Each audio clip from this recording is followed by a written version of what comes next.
There are things that you can watch for in people once you have worked with them long enough to realize that maybe they're hitting their high water mark and they might need a break.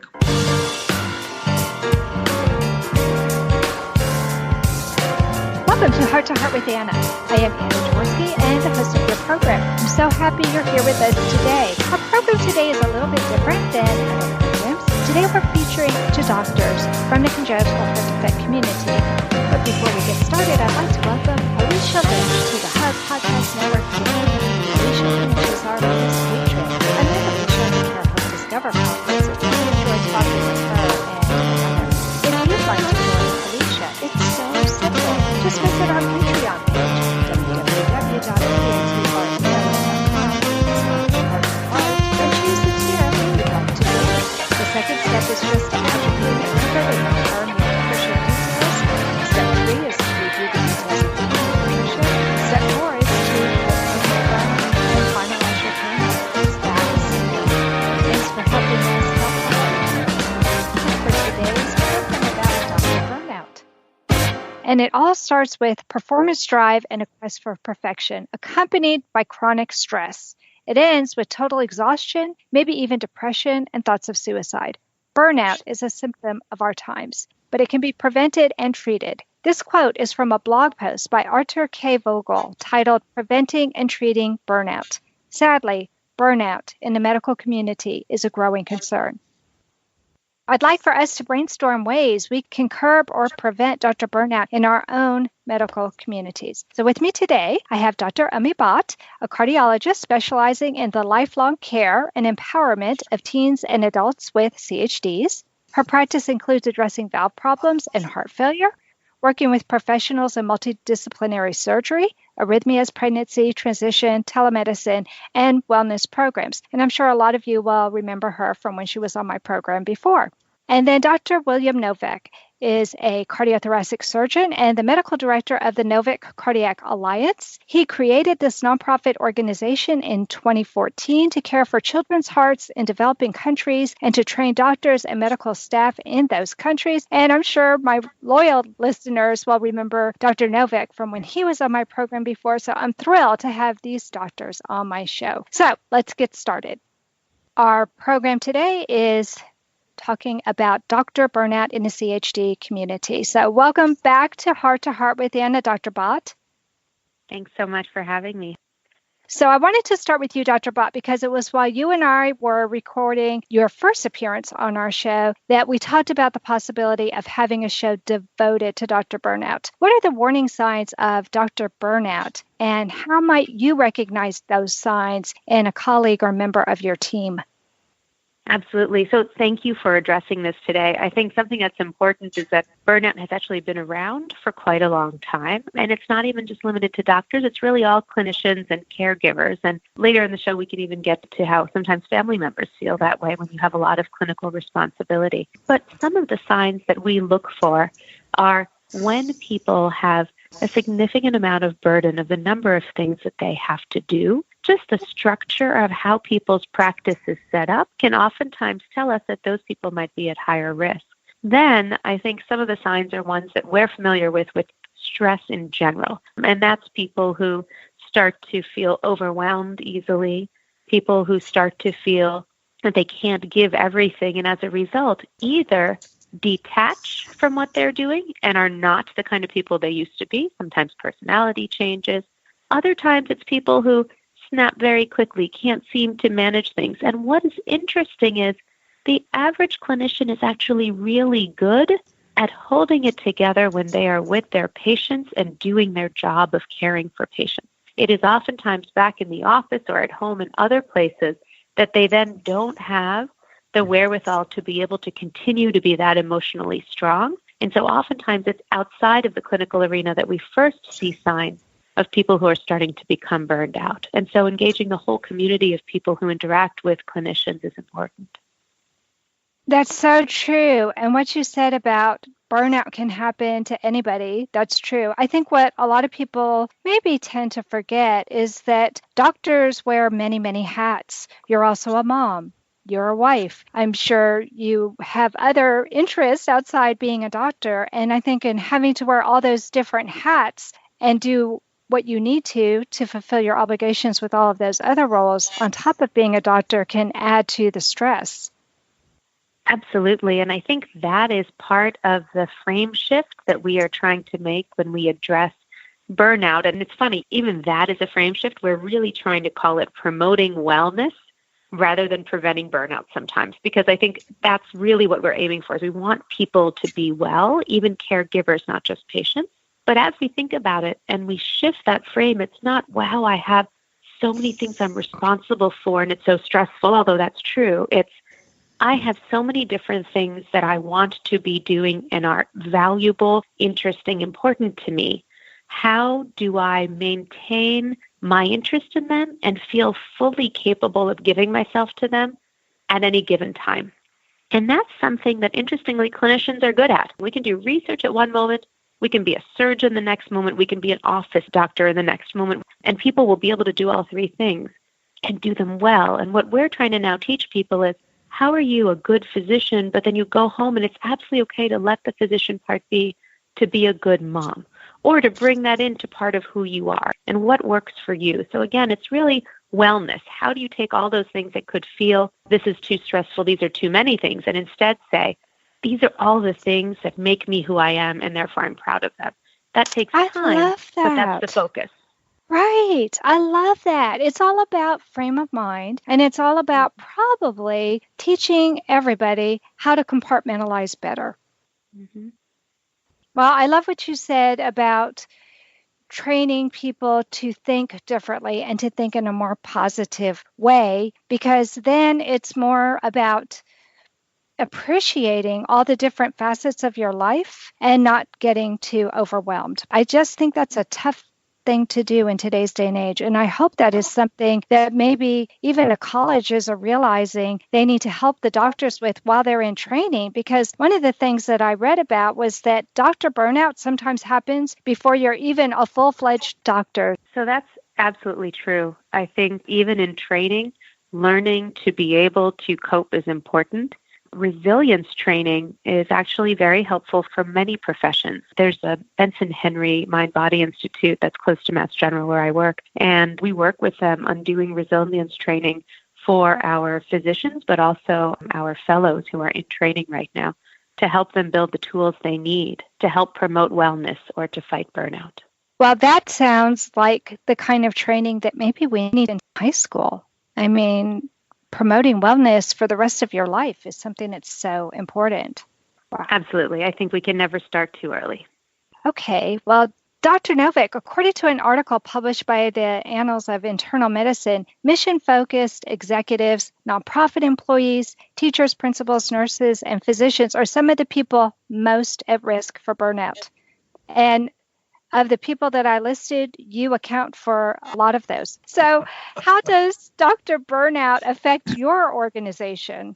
And we have, as you know, a unique organization. And I think one of the things that really prevents Dr. Burnout with our group is that we're not gone on a continuous basis. We have breaks in between our pediatric cardiac workshops around the world. So although we may be in country somewhere for an entire month, you're able to come home and decompress and you've got a week or 2 weeks off. I think that's one of the big differences between our organization and, most physicians that work in the United States. I mean, you get a vacation every once in a while in the U.S., but you're really working basically around the clock, except for breaks on call. And we don't have that problem. Yes, we work very hard when we're out in the field, but then we come home and we're able to be completely away from it for 2-week periods at a time. That's, I think, number one. And I do believe one of the other points that you both have made earlier is really consequential.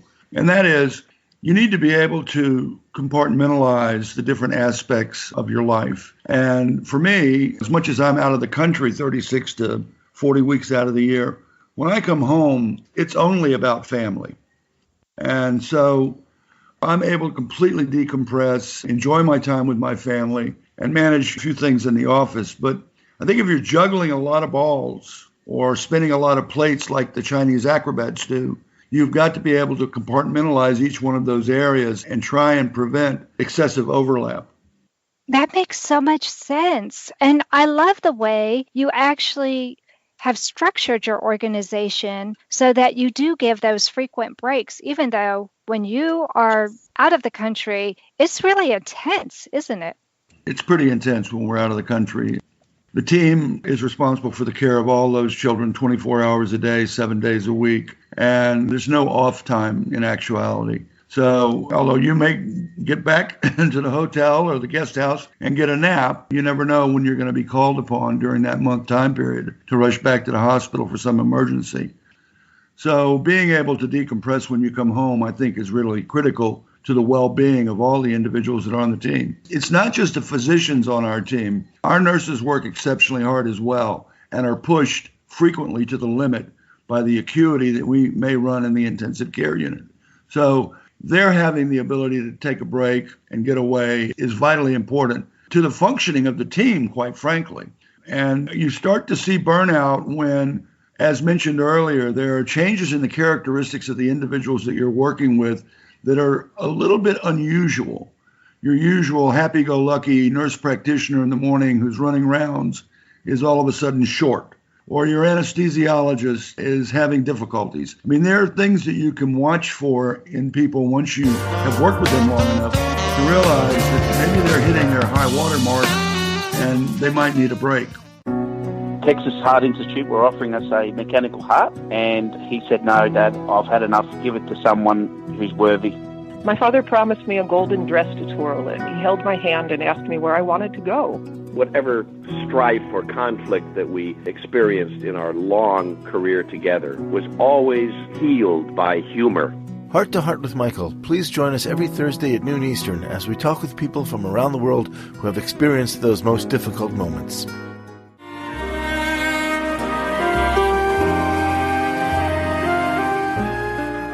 Tonight Forever by the Baby Blue Sound Collective. I think what I love so much about this CD is that some of the songs were inspired by the patients. Many listeners will understand many of the different songs and what they've been inspired by. Our new album will be available on iTunes, Amazon.com, Spotify. I love the fact that the proceeds from this CD are actually going to help those with congenital heart defects. Enjoy the music. Home Tonight Forever.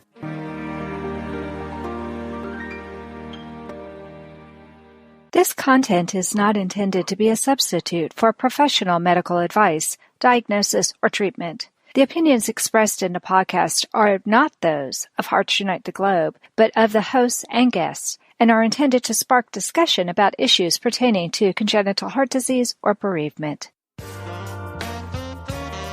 You are listening to Heart with Anna. If you have a question or comment that you would like addressed on our show, please send an email to Anna Jaworski at anna@hearttoheartwithanna.com. That's anna@hearttoheartwithanna.com. Now, back to Heart with Anna. Do you feel that there are any personal qualities that attract medical professionals to the cardiology field, which might also make them at risk for burnout? That's a great question. I think we never want to categorize cardiologists or cardiac surgeons as a certain subtype, but I do think that there's certain qualities that most all of us carry. The first is a willingness to be very thorough and careful about what we do. The second is being willing to be in intense situations and be able to make decisions on the spur of the moment when necessary, so able to do that and willing to do that. But the third, and maybe the protective part, is we all want to be part of that child's journey into adulthood. And in congenital heart disease, being part of that family and that community may actually be what protects us the most from burnout. Oh, I love that. That completely goes in line with what I read about. But when we were talking earlier, you also said that a lot of people who are attracted to the field of cardiology are perfectionists, and that's one of the characteristics that can put you at risk for burnout. Absolutely. And I think that is where we really try to think about what is right for our patients, what is right for our team in a given situation, and what is perfect. It's hard to say that we want to be just good, not perfect. You won't hear us say that. Sometimes we always say that about other things in life. That's not the case when you're taking care of an individual with congenital heart disease. Right. But we have to therefore frame perfection a little bit differently. Mm-hmm. And I think with partly a team outlook on what we're doing. Now, I'm curious as to what the surgeons think about team versus the buck stops here. For us in the office practice, we really do have a chance to have many people involved in multidisciplinary care and oftentimes have the time to think about what comes next. And I think that's very protective for us. Oh, I love that.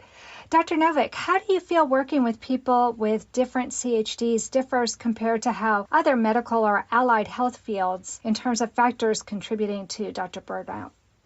Well, we're really a team-oriented group. I believe that no cardiac surgeon would be able to function without the surrounding team providing the support that's necessary for the care of these sometimes fragile and complicated children. So depending upon other people from time to time is something that we all have to do. And it can, I think, help you disperse the burden of the stress at times, of the excessive responsibility that we all feel towards these children. So being able to share your feelings with your teammates, I think, is a critical part to being able to prevent burnout in yourself. We always have sessions where everybody can come with their complaints, their beefs, their problems, and I think this is helpful to our team in general. It is a mechanism by which we can offload some of the stress into a larger pool. I love that because from what I have seen, you have people who volunteer their time with you, not just once, but over and over again. So you must be doing something right. Well, we do have a lot of repetitive volunteers. What we don't want is to contribute to the stressors of our volunteers that would lead them to burnout. We want them to be return players. I think one of the things that we haven't talked about, which perhaps Dr. Bhatt can address, is how things are different today than they were 20 years ago, and how that may have contributed to what it looks like is an increase in doctor burnout. And what do I mean by that? Well, 25 years ago, the generation of new knowledge ran along at about, an entire body of new knowledge in 4 or 5 years. Now, there's a 100% increase in our knowledge every 1.8 years. And we're expected to know that in order to take care of our patients. That's not just in cardiology and cardiac surgery, but that transcends all specialties. The generation of knowledge is coming about so quickly now that it is difficult for some people to keep up. And that, I think, contributes to some of the stressors that we see. I think that's exactly right. So I think there's 3 key things that have changed over the past 2 decades in medicine. So one is absolutely the fast and furious pace at which we have new knowledge, not only in cardiology, but in all of the different fields or organ systems, if you will. But then I think there's 2 other things. One, and this you'll see brought up a lot, but it is true, is our change to the electronic health record is actually probably excellent for patient care. However, it generates a lot of extra work that does not require physicians to use their full license capacity to do. And so we generated that extra work, and we haven't figured out yet how to decrease the administrative burden.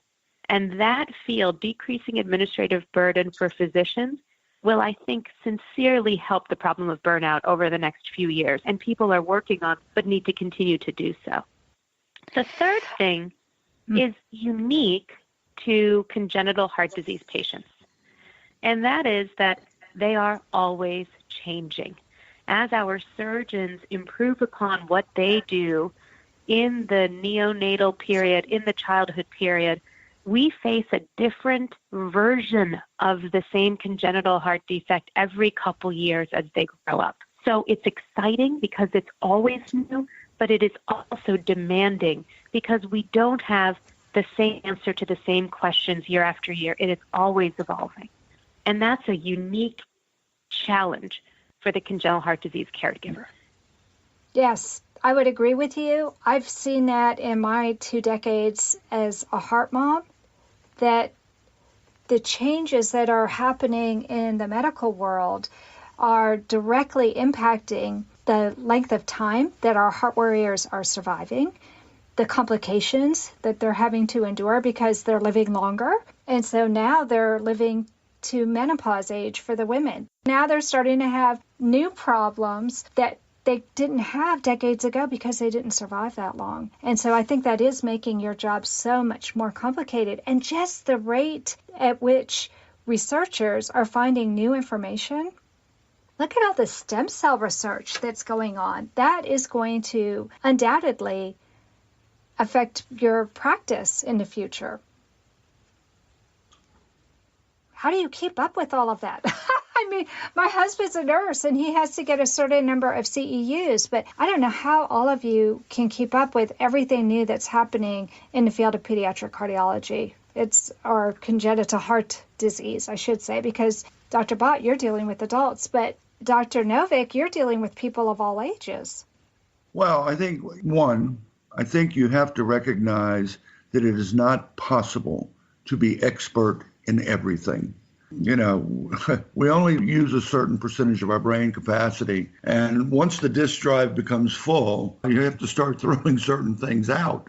I have looked at this from the point of view of my particular areas of interest and where I want to be expert. And then I just want to be well-grounded in the other things so that hopefully I can provide optimal care for my patients. So does that mean that you work with other surgeons who, like Dr. Calhoun, is interested in the Ross procedure? So if you knew that you had a doctor that was on your team who had a keen interest in one type of procedure, would you let that doctor be the one to perform that procedure when you go overseas? Yes and no, because the Ross procedure happens to be one of the areas of my interest, actually. But I do understand what you mean. And yeah, we do have certain doctors on the team that are better at certain operations than others and try and filter those types of cases through them. But there are times when you have no choice. Right. You may be the only surgeon on that particular trip, and you get presented with an operation that you don't perform very often, and you know that the surgeon on the team that does perform that often is not going to be back in that city for another 6 months, and the child can't possibly wait that long. Mm-hmm. And then you're put in a position where you're going to have to do this. Yes, that increases your level of stress. It does. But we all have certain aspects in our practice that are more stressful to us than others. And being able to control those as best you can, I think, is part of this concept of compartmentalization. So let me ask you, Dr. Novick, about something that Dr. Bhatt just mentioned, and that is the whole electronic medical record. Do you do that in the countries that you're visiting? I'm not going to say we don't do EMRs. Every child gets a discharge summary. Every child gets an operative report. Every child gets a perfusion and anesthesia report, and those all go into our database. Now, whether or not we can pull up x-rays on every kid that we've ever operated on, it's really not possible when you consider that we're in 34 different countries around the world. So we have a form of electronic medical records, but it is nowhere near what my colleagues in the United States have to put up with. And I would say the number one complaint from my colleagues in the States when they travel with us is, wow, this is fantastic. I can actually practice medicine instead of sitting at a computer terminal all night. Hi, my name is Jamie Alcroft, and I just published my new book, The Tin Man Diaries. It's an amazing story of my sudden change of heart as I went through a heart and liver transplant. I can think of no better way to read The Tin Man Diaries than to cuddle up in your favorite Hearts Unite the Globe sweatshirt and your favorite hot beverage, of course, in your Hearts Unite the Globe mug, both of which are available at the Hug Podcast Network online store, or visit heartsunitetheglobe.org.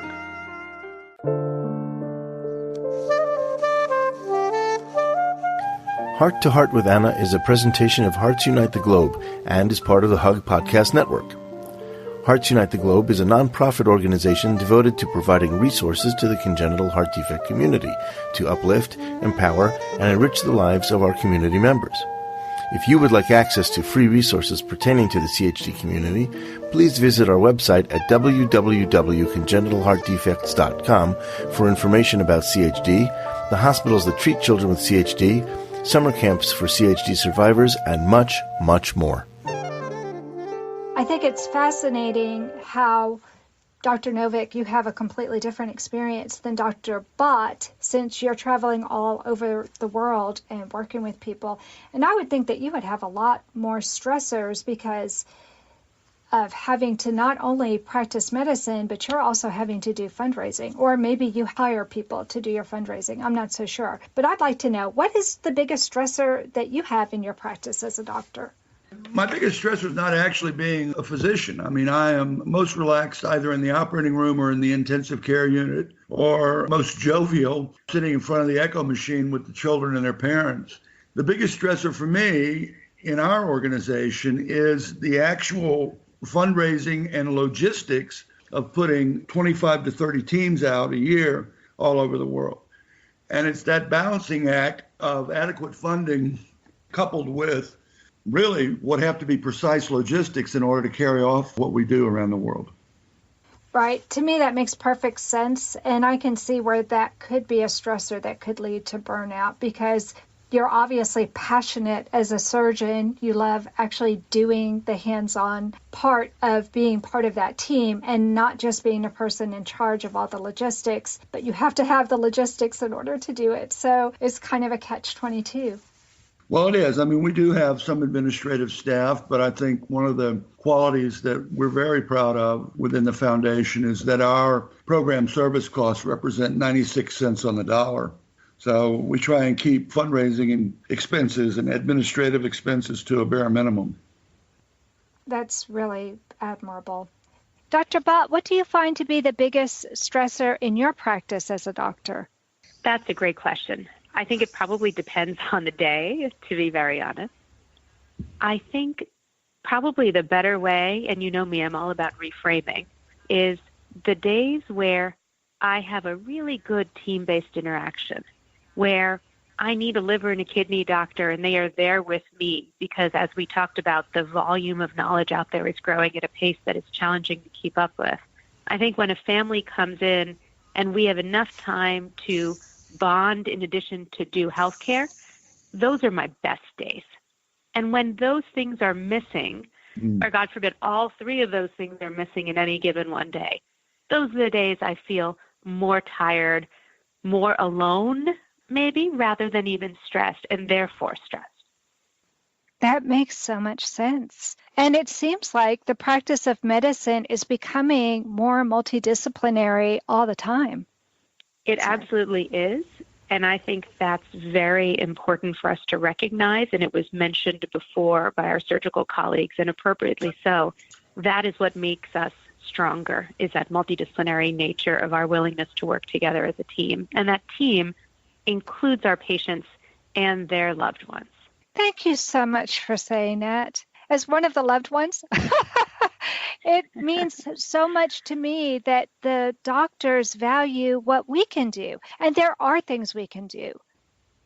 Well, we certainly believe that in our practice. A lot of the countries that we travel to, the parents have been forbidden from visiting the children in the ICU. And we've had to convince not only the families that they're important in the recovery of these children, but also the local caregivers. It's sort of an iconoclastic maneuver for us to come in and say, no, look, the parents at the bedside are one of the best ways to improve the recovery of these children. Having the parents realize that we value their contribution to their child's care only provides them with more momentum to want to help more. That's wonderful.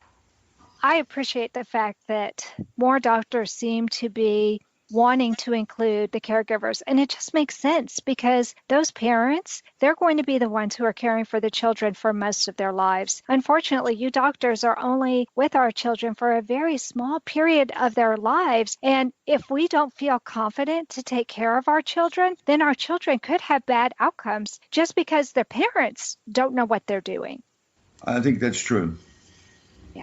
I think from the adult congenital heart disease side, one of the great things about picking up kids in their teen years is getting to know the person and their family before you know them as an individual adult. I think it gives us a lot of perspective. So for us, that longitudinal relationship, when it starts at a younger age, and the children transition from their pediatric cardiologist to adult congenital, which is a very hard transition. But when they do that, when the family is still involved, really makes a difference, I think, for all of us. One thing I will say is that you had asked earlier when we were preparing for this, how is it that families and patients can help us? And I think in caring for our patients with the electronic health record, if we can manage to get health records across state lines, if we can have health records which are interoperable and can communicate from one hospital to another, it makes us more confident in the care that we provide for you. I think that's important for patient safety and patient health, but also helps us feel less stressed about the care that we're providing. So that's one place where advocating, even at the congressional level, in your own states could be very helpful for us. That's good to know that, first of all, we can be advocates in Congress or going to our state government. I think that's good to know, but also on an individual basis. It's interesting that you said what you did, because I was just part of a panel in Houston in 2019, and it was all for adults with congenital heart disease. And one of the panelists said that he has all of his medical records from the time he was an infant. He has a binder where he has all of his medical records, and whenever he goes to an appointment, he brings that binder with him just in case he needs it. That's something that all of our heart warriors can do if they just knew how important it was. Absolutely. That's our model patient if we can get one. But one of the things is we're making people do all that work, and shouldn't our system do that work for us? No, they shouldn't have to do that work. But, one of the unique things about working abroad is that the parents carry the medical records. I do. I have all my son's medical records. I think it's something that we could train the parents to do. I mean, if I knew from the time my son was an infant, yes, the hospital should have all of these records, but sometimes records get lost. Sometimes things happen. And if I knew that from the first time my son was in the hospital, I should be keeping all of his records, I would do so. And so it wasn't until a little bit later that I realized the importance of those records. And so it cost me a little bit of money, and it cost me a lot of time to go back and get his first surgical reports. But I felt that it was really important for me to have that. And so now Alex has a binder with all of that information in it. This is something that, it may cost a little bit of money, it may cost some time, but if people knew right now, wherever you are in your life, whether you're the parent of a child, whether you're the parent of an adult, or whether you're an adult with a heart defect yourself, no matter how many operations you've had, your hospital should have those records. Get a copy of them. It's your right as a patient, or it's your right as a parent to get those surgical notes, to get any of the information that you need. I think what we need to know is, what do we need? And I think that, unfortunately, the hospitals make it a challenge for us to get those records. So what advice would you give parents and patients then to help them not only be advocates for themselves, and having your own medical records is a form of advocacy, but would also help prevent Dr. Burnout, because I think that's something that all of us would love to do. And I'll start with you, Dr. Bhatt. When I think about old surgical records, that the original operative reports are the holy grail to me. When a patient walks in with that, or when I have access to it, I am just a generally happier physician. Having said that, I think recent imaging, or even a summary note if they're actually transitioning from one institution to another, is helpful for us to have with us. The other thing that we do ask sometimes of families is, if they don't have it and we don't have it, patience with us in the system to go and find that, because that's sometimes frustrating, and I say that as a mother as well, when you go to an appointment and the records have not arrived before you, and to recognize that that's not the individual physician's fault per se, but a little bit of the system, and to then be advocates together to change that system. Mm-hmm. I love that. Okay, Dr. Novick? I'm going to have to agree with Dr. Bhatt there. I think we see a number of children that have been operated on in other countries, and having the operative note from wherever, regardless of whether it's in a different language or not, is really crucial to our being able to plan their next operation, or to know what additional diagnostic study has to be performed. And although I like to see the images, I would agree that having a detailed report of a diagnostic image would also be very helpful. I don't know why we don't do this more in the United States. This is something that I think would make stress drop in everybody's mind. The parents wouldn't have to be worried about, are we going to be able to get those records? Are the archives so far back that somebody can't find them? Mm-hmm. And the cardiologist saying, well, wait a minute, what operation was actually done? We don't have the records on that. So parents being able to carry all of this, I think, or at least have duplicate copies, I think is critical to relieving stress across the board for everybody involved in the care of this child. Parents, physicians, nurses, everyone. Wow. You know what I love about this? This is something that we can really do. It will take time to help spread the news, but this is something that we as a community can do. And if we start training the parents, the teenagers, and the adults as well who are coming to see us about the importance of this is something that will make them better advocates for themselves, because people will get curious and they will start reading their reports, which a lot of people don't do because they don't see those reports, and that will make them a better advocate. But also, if we can reduce the stress of our doctors, I know that the hospitals have the ability now to burn CDs for patients or put them on a flash drive. But I don't think all patients know how important that information is. I just think that a lot of people don't realize how important the information is and that they have the power to get this information, but they have to ask. Nobody's going to offer it. Thank you so much, Dr. Bhatt, for the information that you provided today. I am excited to see that there are some things that we as a heart community can do to do our part to prevent Dr. Burnout. Absolutely. It's my pleasure, and thank you for focusing on this for a session. I think it's really important for all of us to be healthy as a community together, and we appreciate the interest that our patients take in us as well. I love that. Dr. Novick, thank you so much for coming back on the program and telling us about the unique challenges that your organization faces. And before I let you go, I want to announce to everybody that you'll be able to see Dr. Novick on a program in January or February. Can you tell us a little bit more about the program that you're going to be on? Yes, I can. Thank you for this. CBS has an afternoon television show called The Doctors. And I was just recently out in Los Angeles filming the studio session of that. They're going to have a lot of footage from our work in Libya that they're going to put into this. And we believe the airing date will either be the last few days of January or first few days of February for the start of Heart Month. So we're looking forward to it. Don't you have an amazing opportunity for people who are interested in donating to your nonprofit? We do. So during Heart Month, we have had an anonymous donor come forward and pledge to match any donation up to $100,000. That is just amazing. That would really reduce Dr. Novick's opportunity for burnout. That's true. And if anybody wants to go over that, we're fine with that also.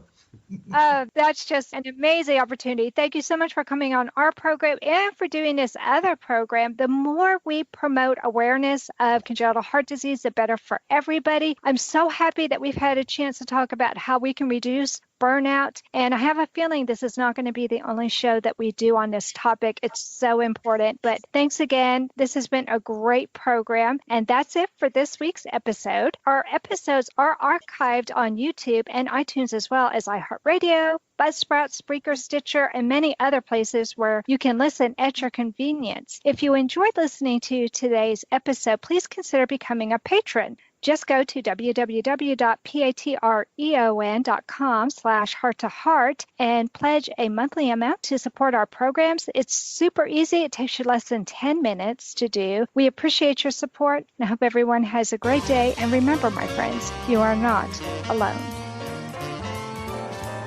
Thank you again for joining us this week.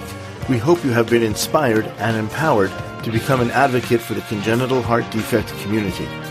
Heart to Heart with Anna, with your host Anna Jaworski, can be heard every Tuesday at 12 noon Eastern Time.